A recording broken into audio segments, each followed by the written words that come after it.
হবে না।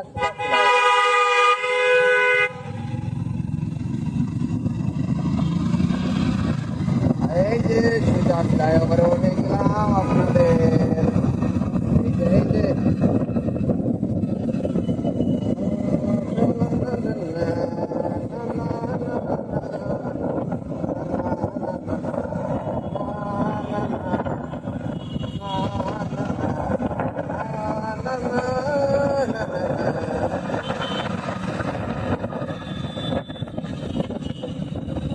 দেখুন দৃশ্যটা, দেখুন আপনাদের কেমন লাগছে।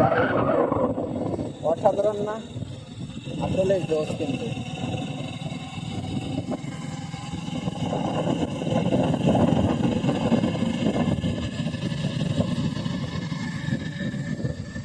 যাই হোক, ভিডিওটি আর বেশি বড় করব না, কারণ ভিডিওটি অনেক বড় হয়ে গেছে। আর বড় করব না কারণ এখন আমরা চলে আসবো জামের ভিতর। আর জামের ভিতর আসা আমি চাচ্ছি না ভিডিও করতে, কারণ ঢাকায় প্রচুর আকারে মোবাইল চিন্তায় হয়। তো দেখা যাচ্ছে ড্রপ করে আমার মোবাইলটা কিনে নিয়ে চলে গেলো, সেটা আমও গেল সালাও গেল। তাই আমি আমার ভিডিও দীর্ঘায়িত করবো না, এখানে শেষ করলাম। ভালো থাকবেন, সুস্থ থাকবেন, আর ভিডিওটি ভালো লাগলে অবশ্যই পাশে থাকবেন। এই বলে আমি আমার বক্তব্য জানতে শেষ করলাম। বাই।